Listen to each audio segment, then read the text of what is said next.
Hello बच्चों, welcome to my channel संस्कृतम शिक्षा। आज हम लोग जानेंगे समास के बारे में। तो चलिए शुरू करते हैं। समास का अर्थ होता है संक्षिप्तीकरण। दो या दो से अधिक शब्द के मिलने से एक नया सार्थक शब्द बनता है, उसे हम समास कहते हैं। जैसे कि देश प्लस भक्त, देशभक्त, ये हमारे दोनों मिलकर क्या बन गया? देशभक्त बन गया, एक नया सार्थक शब्द बन गया। ठीक है, चलिए इसके प्रमुख भेद के बारे में हम जान लेते हैं। अगर हम बात करें इसके भेद के बारे में, तो संस्कृत में मुख्यतः 4 ही भेद होते हैं और हिंदी में 6 भेद होते हैं। पहला हो गया हमारा अव्ययी भाव समास, दूसरा बहुब्रीहि, और कर्मधारय और द्विगु जो होता है, जो कि हमारा हिंदी में काउंट होता है, और संस्कृत में ये हमारा तत्पुरुष के उपभेद के अंतर्गत आता है। ठीक है, और ये हमारा पाँचवा हो जाता है द्वंद्व, और छठा तत्पुरुष। फिर जान लेते हैं अव्ययी भाव समास के बारे में। अव्ययी भाव समास, अव्ययी भाव समास में हमारा पहला पद अव्यय होता है या फिर उस उपसर्ग होता है। ठीक है, जैसे कि उप हो गया, अनु हो गया, प्रति हो गया, यथा हो गया। ठीक है, जैसे कि हम बात करें प्रतिदिनम, प्रतिदिनम में क्या है? प्रति हमारा उपसर्ग है, प्रतिदिनम यानी हर दिन।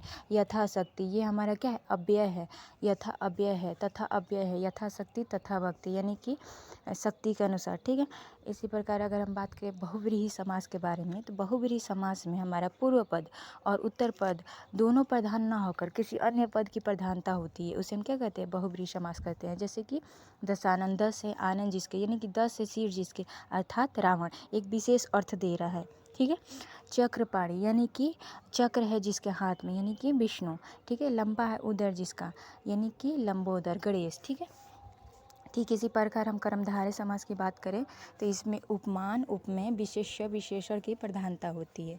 अब जैसे हम देख लेते हैं नील कमल, नीला है जो कमल, नीला क्या है? विशेषण है, और कमल की विशेषता बता रहा है, यानी कमल हमारा क्या हो गया? विशेष्य हो गया। ठीक है, तो नीला है जो कमल। ठीक, इसी प्रकार हम क्या है देखते हैं चंद्रमुख, यानी कि चंद्रमा के समान मुख, यानी कि हमारा मुख क्या है? उपमेय है।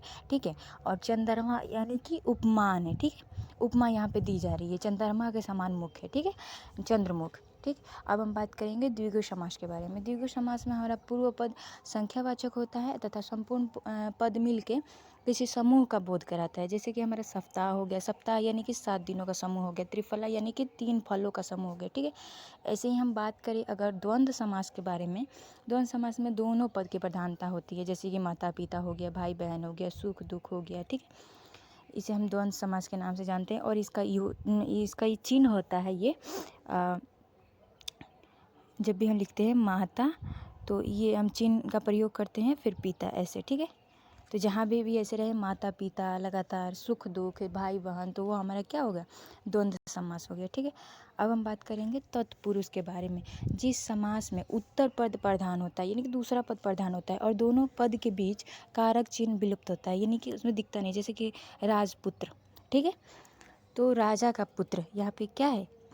कारक चिन्ह हमारा क्या है? विलुप्त है। ठीक है, कारक चिन्ह यहाँ पे राजपुत्र अगर हम देखें, तो यहाँ पे कारक चिन्ह, तो यहाँ पे तो पता नहीं चल रहा, लेकिन क्या इसका अर्थ क्या होता है? राजा का पुत्र। ठीक है, इसी प्रकार दानवीर। ठीक है, तो दान में वीर। तो आज हमने जाना समास क्या होता है, समास के कितने भेद होते हैं, फिर उन भेद को विस्तार से जाना। कल हम बात करेंगे तत्पुरुष के 6 भेद के बारे में, जिसमें आता है कर्म तत्पुरुष, करण तत्पुरुष, संप्रदान, आपादान, अनुसंबंध और अधिकरण।